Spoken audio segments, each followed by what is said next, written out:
March never explodes into K-pop. It seeps in quietly, carrying a weight that only industry insiders and veteran fans know how to read. This year, that weight feels heavier than usual, charged with a rumor so powerful it bends everything around it before it even becomes real: a full group BTS comeback.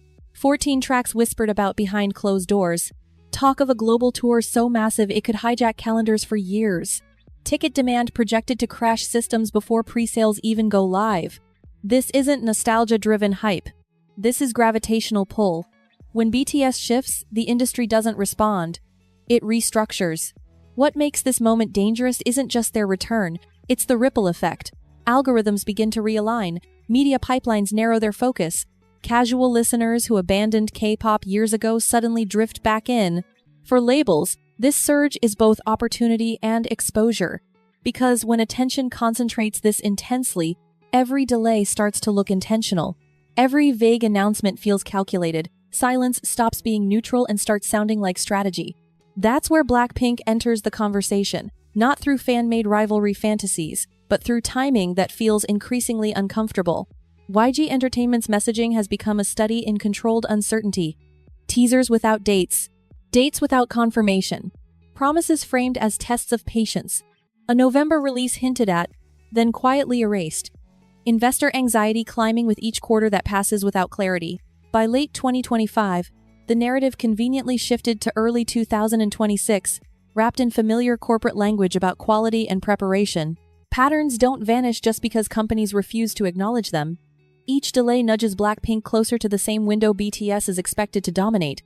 Fans notice, analysts notice, and history shows that overlapping giants don't cancel each other out. They multiply attention. Debate fuels visibility.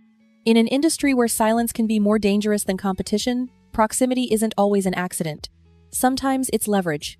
This isn't about a clash. It's about standing close enough to a cultural earthquake that the aftershocks lift everyone nearby.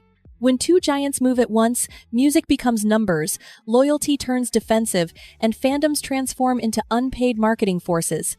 It's exhausting, it's profitable, and it's exactly how K-pop's biggest moments are engineered. If you want to understand how power, timing, and fandom psychology collide behind K-pop's most explosive eras, stay right here. Follow the channel, subscribe, and keep watching, because this story is only getting started. Once the noise around comeback timing begins to fade, a more uncomfortable conversation pushes its way to the surface, one fandoms rarely enjoy having out loud. K-pop presents itself as endlessly innovative, constantly redefining global pop culture, always positioned one step ahead of the curve. It's a reassuring narrative, especially for fans who invest emotionally in believing their favorite groups are pioneers rather than participants. But beneath the flawless visuals and precision choreography, the reality is far less romantic and far more calculated. Lately, a growing number of releases feel familiar in a way that's hard to ignore. Not because they lack quality, but because the sounds echo trends that already lived full lives on Western charts, in underground clubs, and across digital spaces long before K-pop industrialized them.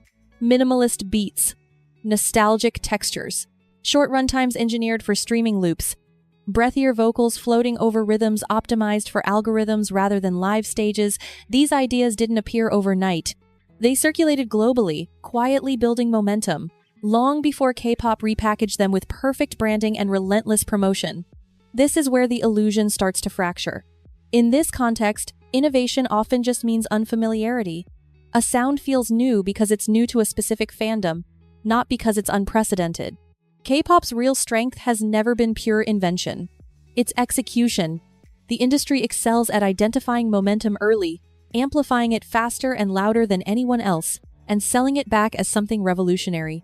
That process isn't inherently wrong. Global pop has always thrived on shared influence. The tension emerges when borrowed ideas are aggressively defended as originality, and anyone pointing out the blueprint is treated like a threat. That defensiveness reveals insecurity.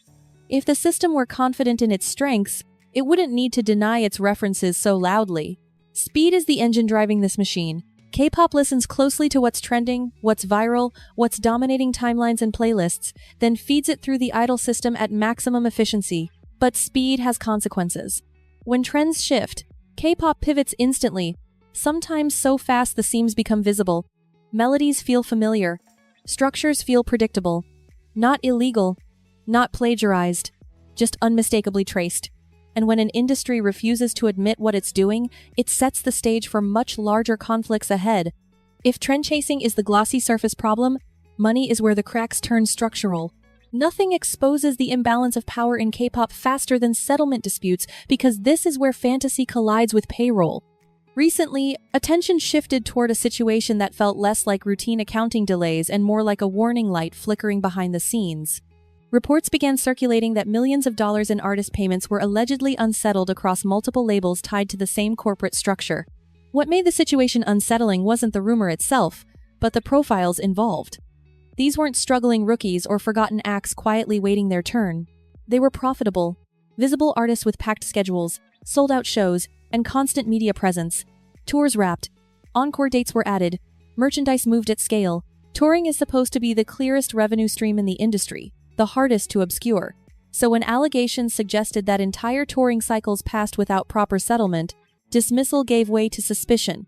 Behind closed doors, frustration reportedly grew, quiet complaints, private venting. That kind of behavior doesn't come from artists casually waiting on paperwork, it comes from patience eroding. Publicly, company responses followed a familiar script: statements about negotiations, contract terms, internal adjustments, and potential legal steps. Language that sounded professional, plausible, and carefully hollow. No dates, no figures, no confirmation that payments were complete. Just enough structure to slow scrutiny without offering clarity. Fans are often told they don't understand how settlements work, as if complexity excuses opacity. But settlement in K-pop isn't abstract, it's wages. It's how artists pay staff, support families, and survive careers that burn fast and demand constant output. When multiple high-level acts appear connected to the same dispute, coincidence stops feeling convincing. It starts looking like a system under strain. Whether every allegation proves true almost becomes secondary. The deeper issue is that the system allows this fog to exist at all. Contracts favor companies. Delays hide behind clauses. And artists, even famous ones, are pressured into silence to protect future opportunities. When profit accelerates faster than accountability, someone always absorbs the cost. What makes situations like this especially dangerous is how normalized they've become. Financial tension surfaces, and the consequences almost never land on executives or shareholders. They land on artists, staff, and fans who are told to wait, to trust the process, to stop asking uncomfortable questions. Companies lean heavily on the idea that settlement is complicated, that audits take time, that delays are simply part of the system. Sometimes that's true. But complexity becomes a shield the moment transparency disappears. This is where power dynamics quietly do their work. Artists operate under contracts that punish public dissent. Speaking up risks being labeled difficult, ungrateful, or unprofessional. Careers in K-pop are short, fragile, and dependent on reputation.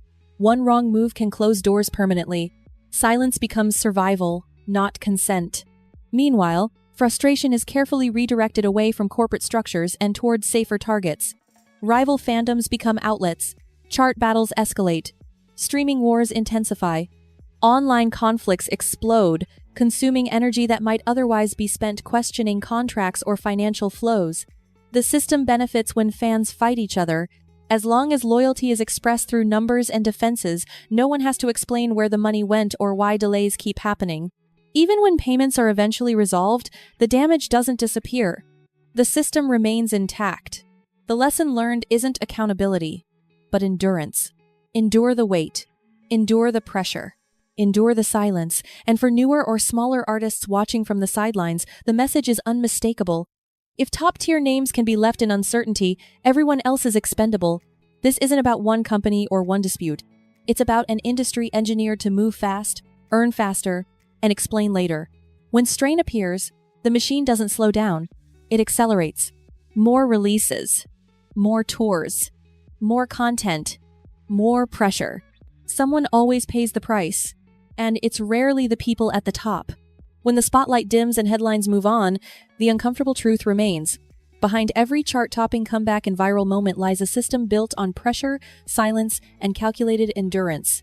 K-pop's global dominance isn't sustained by music alone, but by control over timing, narratives, and labor.